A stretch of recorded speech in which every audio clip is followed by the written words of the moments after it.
Hello everyone, and welcome back. It's Monday's lesson, and today we're going to look at something that Jesus said to the thief on the cross that has led to some of the most heated debate, over the years.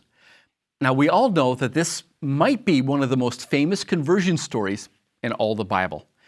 Here you have Jesus, who is being crucified, along with two other men. Their crime? They were thieves. One thief begins to mock Jesus, and as he does, his partner in crime cuts him off and rebukes him. Then the repentant thief turns to Jesus and asks him to remember him in paradise. Here's what Jesus said, "I truly tell you, today you will be with me in paradise." And this is where our friends say, "See, Jesus told the man that today you will be in heaven." What other proof do you need? Well, I actually need more proof than that, and let me tell you why. You may have heard that the Hebrew language doesn't use things like chapters and verses.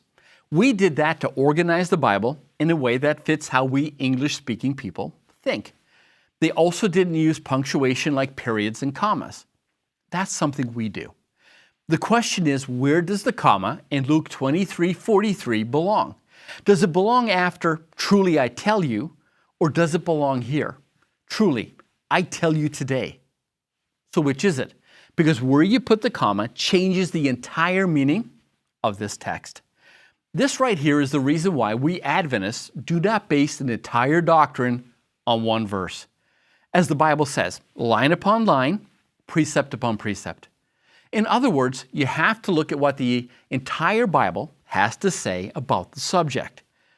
And here's what we know.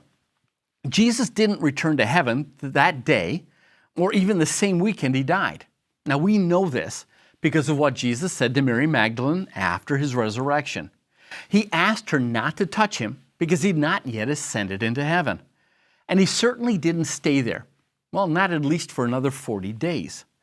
So did Jesus lie to the thief or in some way mislead him to give him a false sense of hope or comfort? Not at all. Jesus simply on that day provided the thief with the greatest assurance of all, the assurance of his salvation.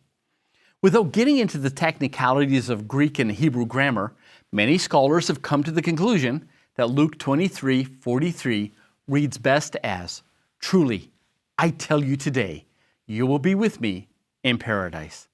Now, that's a blessed assurance. Thank you for stopping by.